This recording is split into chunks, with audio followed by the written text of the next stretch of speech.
It is the worst winter anyone can remember.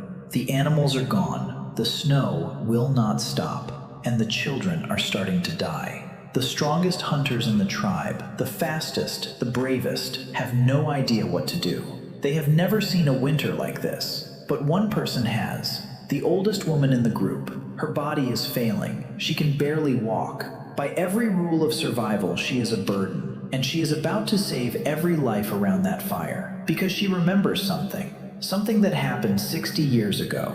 This is the secret that built the human race. Because at one specific moment in prehistory, early humans did something no creature on Earth had ever done before. They started keeping their old people alive on purpose. And that single decision did not just change our families, it built civilization. It is the reason you can read, the reason you can speak, the reason your species conquered the entire planet. So what did these ancient grandparents actually know that was worth feeding them for decades? The answer is going to change the way you think about your own family forever. Let's start with a fact that should not make sense. Almost every animal on Earth dies shortly after it stops reproducing. A salmon swims upstream, lays its eggs, and dies within days. A male octopus mates once and starves itself to death. In evolutionary biology, the logic is brutal and simple. Once you cannot pass on your genes, nature has no use for you. Your body is allowed to fall apart. This is the rule for nearly every species that has ever lived. But humans. Humans are the great exception. A human woman can live for 30, 40, even 50 years after she can no longer have children. That is not a small detail. That is a biological scandal. Because evolution does not waste resources. Evolution does not build a body that keeps running for decades with no reproductive purpose. Unless that purpose is something we have not figured out yet. And for a long time, scientists could not figure it out. Why would prehistoric humans, fighting for every single calorie, keep feeding people who could not have babies? It made no sense. Until a researcher walked into the African bush and watched a group of grandmothers do something that rewrote the entire story of human evolution. In the 1980s, anthropologist Kristen Hawkes was studying the Hadza, a group of hunter-gatherers in Tanzania, one of the last peoples on Earth still living close to the way our ancient humans did. And she expected the hunters to be the heroes, the strong young men bringing home meat. That is the story we all believe about cavemen, the mighty hunter feeding the tribe. But the data said something shocking. The hunters mostly failed. A skilled Hadza hunter comes home empty-handed most days. Big game is rare. So who was actually keeping everyone fed? Who was the most reliable provider in the entire group? It was the grandmothers, the old women, the ones nobody expected. They were out in the bush for hours every single day, digging deep into the rock-hard ground for tubers, roots buried so deep that children could not reach them, roots that required strength, patience, and decades of knowledge to find. The young mothers could not do it. They were busy nursing newborns. But the grandmothers fed everyone. And what Hawkes discovered next did not just explain one tribe. It explained why our entire species survived when others went extinct. Here is the breakthrough. The moment everything changes. When a grandmother feeds her grandchildren, she does something no other animal can do. She frees her own daughter. A young mother who has to find all her own food can only raise one child at a time. She has to wait years between babies. But give that mother a grandmother, and suddenly she can have her next child sooner, and the next, and the next. The grandmother becomes a second pair of hands, a second source of food, a second source of love. And the family does not just survive, it multiplies. This is called the grandmother hypothesis, and it suggests something beautiful and almost unbelievable. That the reason humans spread across the entire Earth, the reason there are 8 billion of us, is not our weapons, not our claws, not even our survival instinct. It is our grandmothers. The old women that nature said were useless turned out to be the engine of our entire species. And if that just gave you chills, if you are realizing right now that you are alive because some woman 50,000 years ago refused to stop caring, then do me one favor. Tap that subscribe button right now. because this channel is for people who want to understand where we really came from. The real human origins, not the cartoon version. You belong here. Now stay with me, because the grandmothers were only half the story. Because there was a second kind of survival, and it had nothing to do with food. Imagine a world with no books, no internet, no writing of any kind. This was the reality for nearly all of prehistoric life, for hundreds of thousands of years. Now ask yourself a terrifying question. Where did knowledge live if you cannot write it down? The answer is chilling. Knowledge lived inside human heads. That was the only library that existed. The only database in the entire world was the human brain of someone who had lived a long time. And here is what that means. When an old person died in the Ice Age, it was not just a death, it was a library burning to the ground. Every drought they had survived, every plant they had learned to trust, every trick for Ice Age survival, gone in a single breath. So a tribe with grandparents had a massive advantage over a tribe without them, because the grandparents remembered things that only happen once in a lifetime, things that, when they happen, decide whether you live or die. And I am about to tell you the exact scenario where one old person's memory saved an entire bloodline from extinction. Picture this. You are a young Homo sapiens. You live in a green valley full of food and water. Life is good. You have never known hunger. Then one year, the rain does not come. The river shrinks. The plants wither. The animals leave. This is the moment that kills tribes. This is how groups vanish from Earth history without a trace. Because the young people panic. They have never seen this before. They do not know what to do. But there is one person in the group who is calm. The oldest member, the grandmother, and she remembers. She remembers that when she was a little girl, this exact thing happened. And her own grandmother led the tribe to a hidden spring, 2 valleys over. A spring that only matters once every 40 years. A spring that no young person even knows exists. She stands up, she points, and she leads them to water. That is how ancient humans survived. Not with muscle, with memory. The kind of memory that takes 60 years to build. And this answers one of the biggest questions in ancient history. What did ancient humans do all day? A huge part of the answer was listening to the old ones. Because the old ones held the map to staying alive. Now here is where it gets even more incredible. Scientists found a way to prove this actually happened. They figured out how to count the grandparents of the past. It sounds impossible, but they did it with teeth. A researcher named Rachel Kaspari studied hundreds of fossil teeth from ancient human remains. Teeth wear down in a predictable way as you age. So by measuring the wear, you can tell roughly how old someone was when they died. And then you can count. How many young adults versus how many old ones? She did this across hundreds of thousands of years of human history. And she found something stunning. For most of prehistory, old people were extremely rare. A caveman who reached grandparent age was almost a miracle. Most prehistoric humans died young. But then, around 30,000 years ago, something exploded. The number of people surviving to old age suddenly skyrocketed. For the first time ever, grandparents became common. And the timing of this lines up with one of the most important moments in the entire evolution of humans. A moment we still see the proof of today, in caves all over the world. Because at the exact same time grandparents became common, humanity woke up.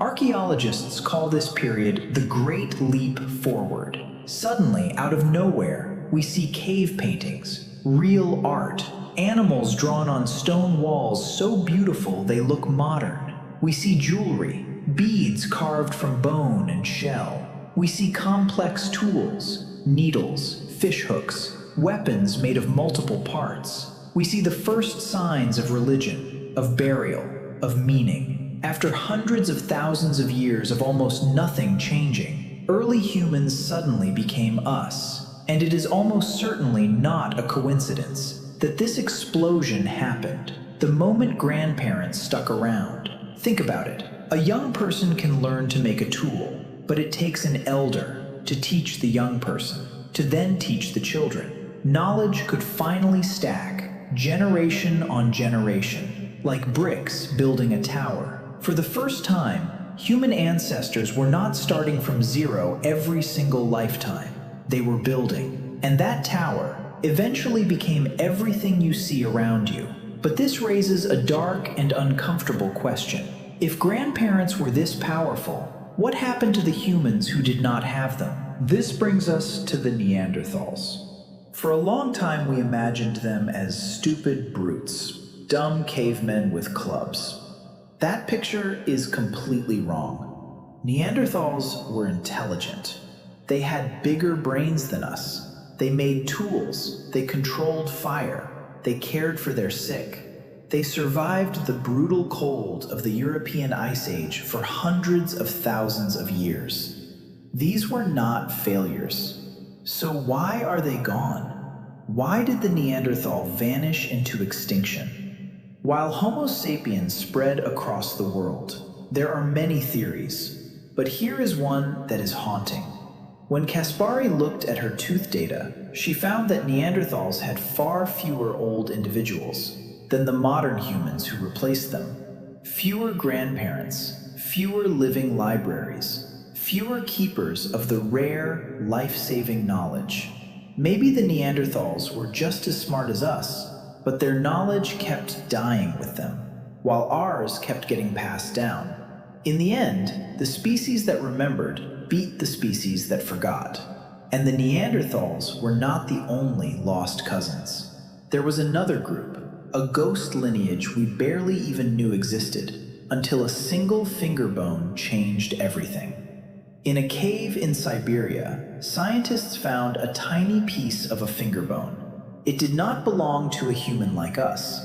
It did not belong to a Neanderthal. It belonged to a completely unknown kind of hominid.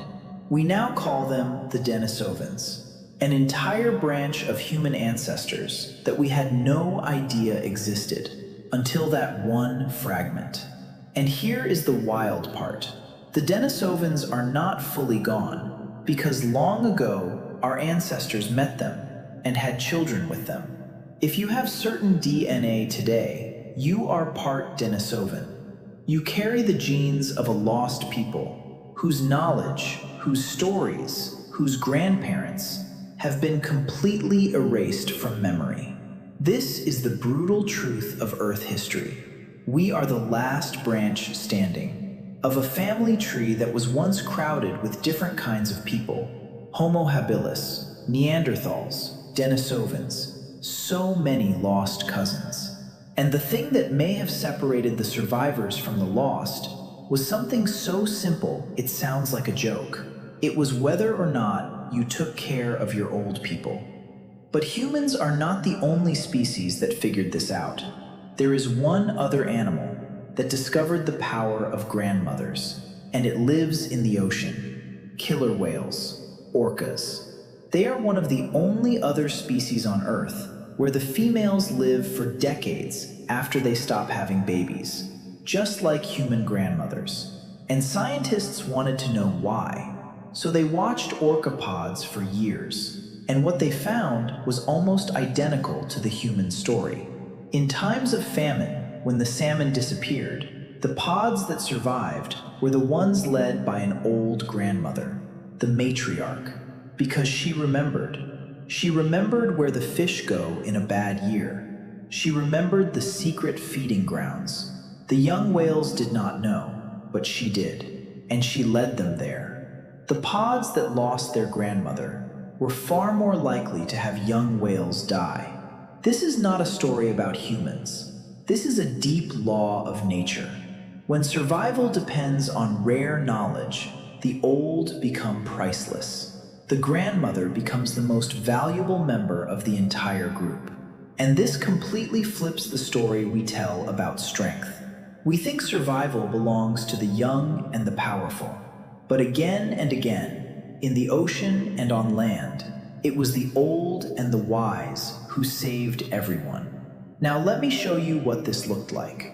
On the coldest, deadliest nights of the Ice Age, let's answer one of the most searched questions in ancient history. How did ancient humans survive winter? Picture the Ice Age humans, surrounded by snow, the temperature far below freezing, no food growing anywhere. The young, strong hunters are important, yes, but strength alone does not beat winter. Knowledge beats winter. And who holds the knowledge? The grandparents. The old man knows exactly how to build the fire so it lasts till dawn. He has done it 10,000 times. The old woman knows which furs to layer, how to seal a shelter against the wind, how to ration food so it lasts the dark months. She knows which berries from last autumn are still safe, and which ones will kill a child by morning. This is survival skills built over a lifetime. This is the difference between a tribe that wakes up in spring and a tribe that does not wake up at all. For prehistoric survival, the grandparents were not extra. They were essential. They were the operating system the whole tribe ran on. And the moment you understand this, you start to see your own grandparents completely differently. Because the instinct that made them precious back then is still inside you right now. And modern science is finding it in the strangest places. There is a feeling almost every human has.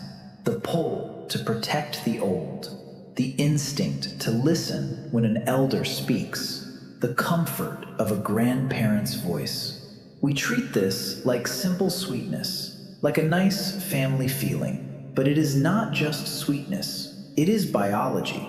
It is a survival instinct burned into your DNA over hundreds of thousands of years. The tribes that loved their elders survived. The tribes that abandoned them often did not. So the love we feel for grandparents is itself a survival tool. Evolution did not just keep the old alive by accident. It made us want to keep them alive. It wired affection into us, so that we would protect the very people who protected us. Read that again. The reason you love your grandmother might literally be because the humans who did not went extinct. This is one of the most beautiful ideas in all of evolutionary biology, that love and survival are the same thing, that caring for the weak is what made us strong. And it gets even deeper, because grandparents did not just keep us alive.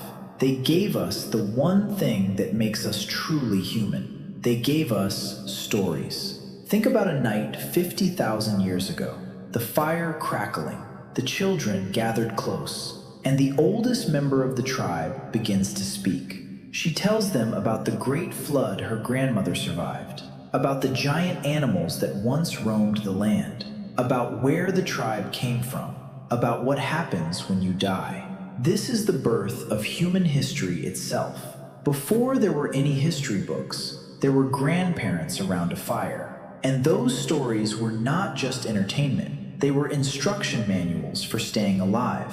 Hidden inside a tale about a monster in the river was a real warning. Do not swim there. The current will kill you. Hidden inside a legend about an angry mountain was a memory of a real volcanic eruption. The stories carried the lessons of how ancient humans survived, wrapped in a form that children would actually remember. This is why every culture on Earth has elders telling tales. It is one of the deepest patterns in all of human history. The old transmit the past, so the young can have a future. And every ancient history documentary you have ever watched is really just a continuation of that fire. But now I have to show you the dark side of all this, because there was a terrible danger hidden inside this system. Here was the great weakness of early humans. If your entire library is a person, then your entire library can die, suddenly, in an accident, in a sickness, in a single bad night. Imagine a tribe whose oldest member is the only one who knows where the safe water is, which mushrooms heal and which ones kill, how to set a broken bone. Now imagine that person dies before they finish teaching. In one moment, centuries of knowledge vanish. This actually happened over and over throughout prehistory. Entire groups of ancient humans likely went extinct, not from war, not from predators, but from forgetting, from losing their elders too soon. This is why passing down knowledge became the most important job in any tribe. More important than hunting, more important than fighting, because muscle could be replaced, but a mind that held 60 years of survival skills could not. So the smartest tribes did something clever. They did not rely on just one elder. They made sure the knowledge spread. They turned memory into a system, and that system is the ancestor of everything we call education today. Think about what a school really is. It is old people passing knowledge to young people, so the young do not have to learn everything by dying. That is it. That is the whole invention. And it started in the Ice Age, around a fire. Every classroom on Earth today is just a more organized version of a grandparent teaching a child which plant not to eat. The reason your species dominates this planet is not that any one of us is so smart. A single human alone in the wild is a weak, slow, clawless animal. You would not last a week. Our power was never individual. It was collective. It was the ability to stack knowledge across generations, to stand on the shoulders of every human who came before. And the grandparents were the bridge. They connected the dead to the living, the past to the future. Without that bridge, every generation falls back into the dark.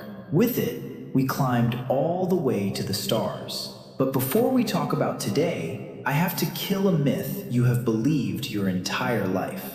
You have probably heard it 100 times. That ancient humans all died at 30. That nobody lived past 40. That old age basically did not exist. It is one of the biggest myths in all of prehistory, and it is completely false. The thing that fools everyone is one number: average lifespan.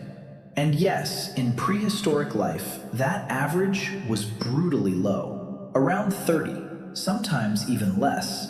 But that number is a trap. It does not mean people dropped dead at 30. It means babies died, so many of them. Infant death was everywhere in prehistoric survival, and all those tiny deaths dragged the average way, way down. But here is the truth they hide. If you survived childhood, if you made it past those deadly early years, you could live into your 60s, your 70s, sometimes beyond. Old people were rarer than they are today, but they absolutely existed.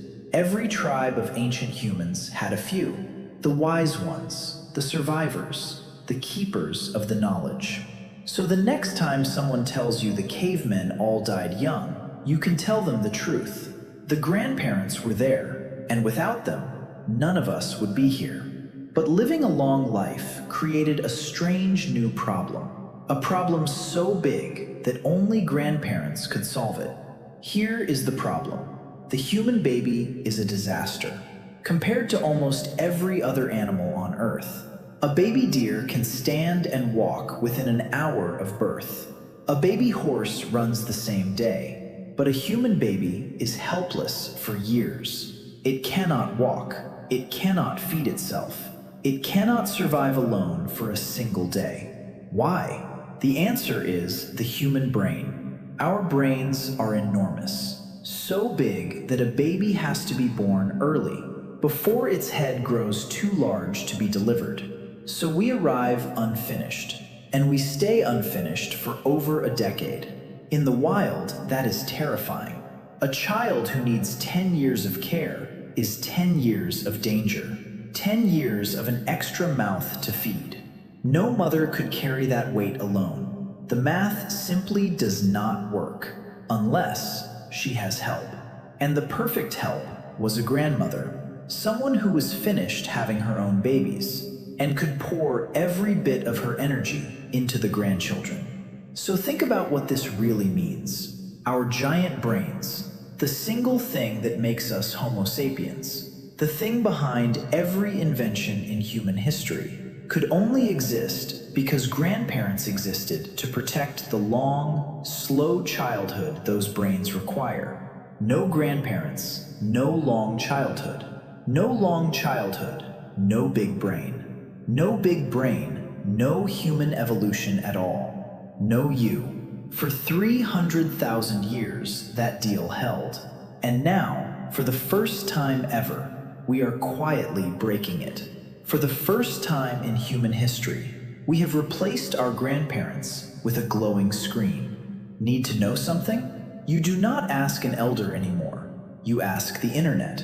And in many ways, that is amazing. But something strange is happening to us. For 300,000 years, the old were the most valuable people in any group. They were treasured, honored, protected. Now, in the modern world, the old are often pushed aside, forgotten, treated as if their knowledge is out of date. We have flipped a law of nature that kept us alive since the dawn of human origins. And we did it in just a couple of generations. Maybe that is fine. Maybe the internet really is a better library. But there are things a search engine can never give you. The look in a grandparent's eyes when they tell you about their life. The feeling of belonging to something older than yourself. The wisdom that only comes from having survived. You cannot download that. It only lives in a person. And when that person is gone, it is gone for good. Which brings us all the way back to that nameless ancestor I told you about at the very start. Remember them. The old one. The grandmother who should have been dead by nature's rules, but who lived and dug roots from the frozen ground to feed a child, and remembered the hidden spring in the year of the great drought, and sat by the fire and told the stories that carried your bloodline through the dark. You are the proof that her knowledge worked. Every breath you take is the finish line of a relay race that has been running for hundreds of thousands of years. And the baton was passed by grandparents through the Ice Age, through famine, through the long, cold winters, through the extinction of the Neanderthals and the Denisovans, all the way down to you, watching this on a screen.